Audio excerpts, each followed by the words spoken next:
mga tagpalamatik. Salamat gid sa time siling ko kibot ko sa balita aga pa pabugtaw ko siling ko nanong guwa ni Councilor Baribardo nagkontrabida sa subong sa sining resolution kag hearing kuno ikaw kuno nagpag-cancel siling ni Councilor John Councilor. Number one, ako nga kakibot sina nga may public hearing in the first place.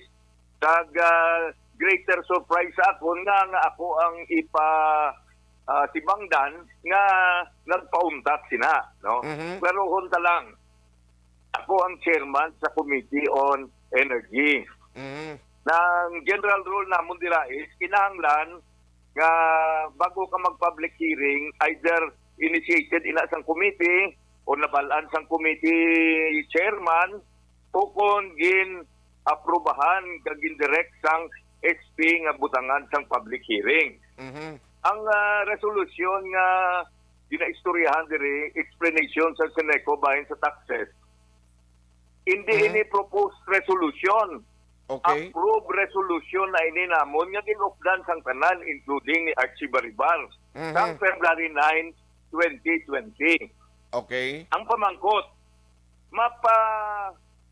mapa-public hearing mo pabala ang isa ka approved resolution nga wala man nagahambal nga ang Seneco mahimo sang explanation in a public hearing. No? So obvious kina kung hindi na kinanglanon sang public hearing kay naaprubahan na gani isang bilog na council nga ang may isa ka member nga hindi man member sang committee magpatawag sang committee sang public hearing. Kag Action Act, yes to state place on the record, kaduhayan na ini ginhimo sa kay Konsyal Baribar. Okay. Nga nagpatawag siya sang public hearing about sa Seneco nga wala ako ya kahibalo. Ang una do ay let it pass. Kay ginaginistoryan ay magkamikanday Vice Mayor. I thought nga okay na athag nga ang general rule naton is tanan nga mga konsyal pwede ka patawag public hearing as long as may conformity sang may knowledge sa conformity sang committee chair. Otherwise, kung matabo nga pabayan lang naton, chaos ang matabo dira. So in short, kung ginpauntat sang SP ang supposed nga public hearing sang kahapon, that is because of our internal rules nga gina-implement sang SP. Ako namangkot lang ako sa, kaya man din pamangkot ako sa tagapihak nga istasyon. Nga ning imo nga i-public hearing sa committee mo, siling ko nakabalo. Amo na nanawag ako sa kay sa aton nga SP Secretariat. Siling niya ay way kagali din pabalo, way kagali kabalo siling nga may public hearing ini. Siling ko ay so, okay. kabalo na sila kung anong imuon nila. They cannot spend government funds and government resources on an activity that is unofficial. So, ang punto is, number one, unfair naman katama nga ipasibangod sa aton nga kita nagpauntat just because nga kita ang chairman. So, for the record, ang tanan nga nagakatabo sa akon nga committee, kinalantaw ko nga in order kag pareho sang what the law requires, no? So ini nga activity tapos ako nakibot yung paglantaw ko sa Facebook, may ara pa nga I will cancel you on May 9, 2022. Sisiling ko ang istoryanay galing hindi niya kay Seneco, kundi nga galing kayo nyo nakuha ang inyo luyag nga publicity, negative campaign niya si Archie Baribar. Okay. Why ako sang mahimo sila, but I am reminding the good councilor nga ang istoryahan ay kung may mga diferensya dira sa sulod sa palakat sang Sanggunian Panlungsod, ginaistoryahan dito sa Sanggunian Panlungsod. Wala ginaistoryahan diri sa open public because number one, you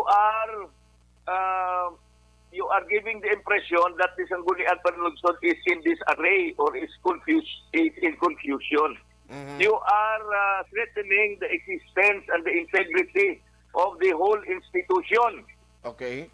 Tigasit ka pa nga ma-vice mayor ka, tapos why ka pa mag-vice mayor, ginaguba mo na ang institusyon nga sudlan mo. Aha. But I will also remind him na kiniyang ginahimo niya, he is accountable for that. No? He should be responsible for what he is saying. Aha. Sa aton yung mga sumulunod, hindi ka mo na magpatis ang patalang nga istorya nga si Archie Baribar hindi luyag sa public hearing sa Senado.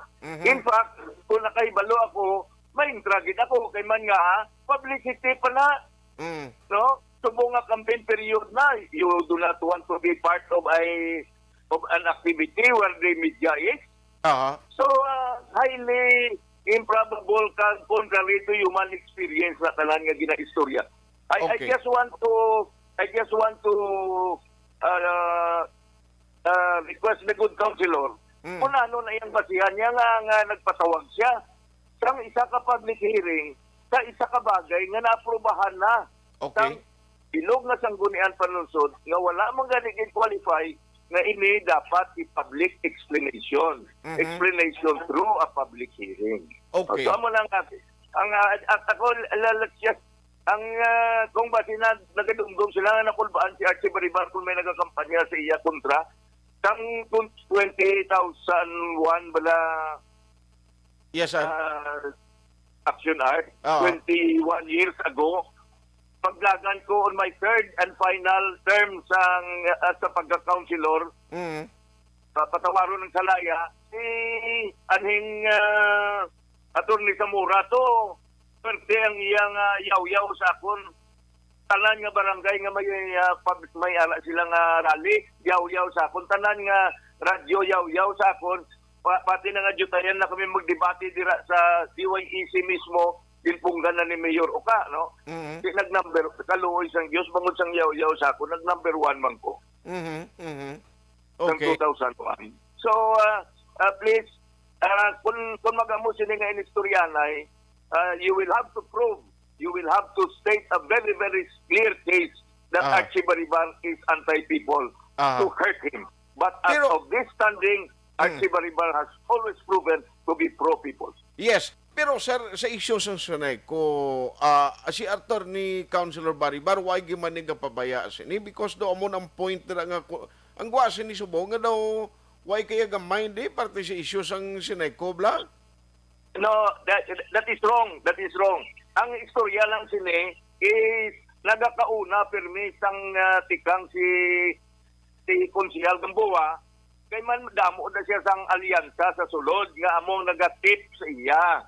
Okay mo lang na sa amon kay why di siya problema maski sino nga konsehal maka-intra sang maskin ano nga istoryahanay basta ara na sa council because pagkatapos sina ang isa ka bagay ang ownership sila iya man sang council.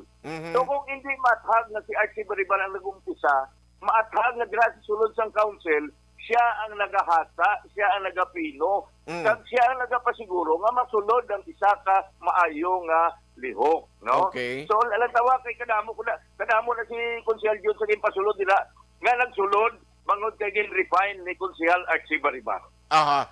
Pero sir, pareho sinino, kay hindi makuluyag nga mag-serving program kung nga daw madiri ka mo yung mainaway ni Councilor John. Kaya mo na gusto ng ambal mo, with all conformity, ako yung conforming nga dragin man sa konsiyon na debatihan. Ini mo kay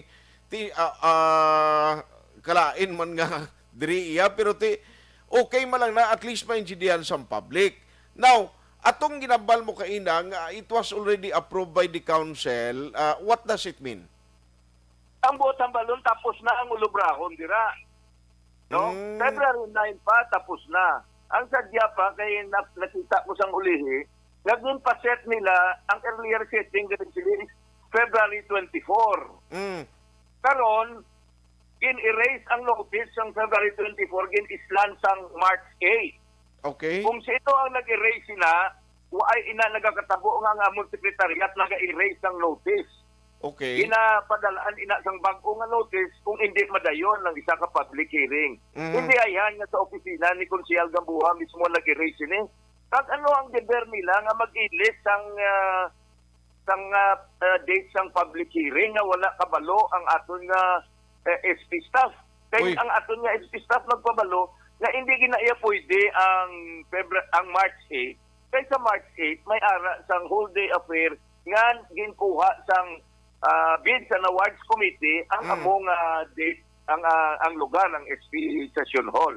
Okay. So there are so many questions here, Action Art, nga siguro this morning I'm going to file para sa Biyernes sang isa ka resolution nga seeking for an investigation on this matter, no? Okay. Para nga matagan tagid. May na kay mabalaan naton Dre kung sino ang nagabinote, kung sino ang nagahimo sini para lang sa publisidad, kung sino ang paragid sa institusyon sa Sangguniang Panlunsod, no? Aha. Let's not be clear on that. Pati magambal si amigo naton nga maski sino lang makapatawag sang isa ka public hearing sa isa ka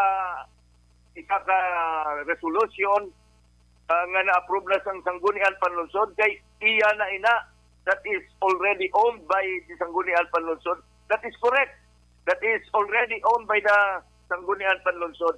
And with more reason nga ang isa ka konsehal hindi makapatawag kay ang ownership sila iya na sang 14 katawo. No? Kaya yung bilog na Sangguniang Panlunsod. Okay. So I hope we have educated our people. Ang istoryanay sila diri hindi man niya kay pasikat mo. Hindi kita nag-survey diri kag tapos butangan ka sang suga sa tubangan naton para kitaon kita kung nalo kita kagwapo. No? Ang istoryanay sila diri is ang Sangguniang Panlunsod collegial body, collective ini. Ang ato nga pagserbisyo isa lang ina, no? Okay lang nga may mag-claim na sila nag-umpisa, no problem, no? Basta mapasiguro ko lang sa ilang ang ilang ginaumpisahan, mapamangkot mo na dira sa sulod ng council, ang tanan nga period kang kamada nakita na ni Archie Baribar, ang tanan nga mga sala sa sentence construction nakita na. Kag way kita gapakira-kira nga saway maskin pangaupod naton, no? We are consistent nga kinahanglan na maayo ang aton pagpalakas sa Sangguniang Panlunsod. Ini nga issue, this is not an attack to the person or to the political life of Archie Bariba. This is an attack to the institution. That is why I'm going to call for a public hearing. So bali siyang siyang public hearing? For an investigation by the Sangguniang Panlunsod. So bali ang investigation ni will not be happen this afternoon sa inyong regular session? Iway kami session subong sa Friday pa. Okay. Move namon. But I will nadumduman mo to sang una nga may ara sang panahon ni Vice Mayor Saison. Nag-form sang committee ang Sangguniang Panlunsod bahin to sang natabo sa ila ni Anhing Nilo Alejandrino kag ni Konsehal Distrito. We will do it on the same vein. This will be an investigation of peers. Ilang taon na to kung ano git kay man kabudlay naman sini nga ang epekto sini number 1 maguba ang Sangguniang Panlunsod. Number 2 maguba ang political istoryanay sang isa ka member dira, no? All because of a misunderstanding or refusal to understand sang isa ka member. Kag ang imo ya gina-point out din nga ina iya rules ninyo dira no sa sulod sang council. Yes, that is true. That is true. Ang amon nga rule dira, no. You cannot. So para lang nga maintindihan sa aton pumuluyo, hindi ni kay pinagustuhan ay. Hindi ni kay file ka resolution pagwapo-gwapo. Hindi, no, hindi na. Pero Councilor Baribar hindi way aga pabaya kung party issue sa Senayco. Yes, we are doing our own job, no? We are doing our own participation. We are active in the cases that involve Senayco. No? Yes, sir. Huwag lang nato na nabutangan lang pala sa tubangan kasi hindi na na-style subong ni Archie Baribar. Doka, kigisi mo ni Councilor John man, ano man may dumot sa simo? Kaya ang tanan niya na nga ginahimo sa Senayco, gina-subject to scrutiny ko. Kaya nakita ko sang umpisa pa lang na may mga sala nga unod ang resolution. So, why na gina-aksyonan dayon, gina-committee, gina-subject to committee review ko na anay, no? Okay. So, I don't know kung ano, okay man lang kung maskin mag-negative campaign na siya kay negative and positive publicity is good publicity. But remember, this is not the first time nga natabo na. Ikaduwayan na ni ginhimo. Okay. So if I am going to let this pass, if I will be silent about this, if the Sangguniang Panlunsod Secretariat will acquiesce to this, then we will have chaos in the council kay maskin ano lang proposed resolution o for approved resolution will be taken up by anyone on a public hearing spending government funds on a subject matter which did not pass through proper channels or through protocols. Aha. On that note, Councilor, salamat gid no sa imo sinitay maginatag karon nga aga. Yes, salamat gid kag sa aton ng mga tagpalamati. Please be discerning sang binutig kag sang matuod.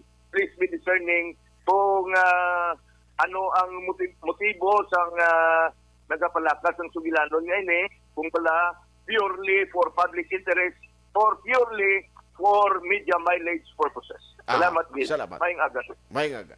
Action Hotline. Alas 8:36 na.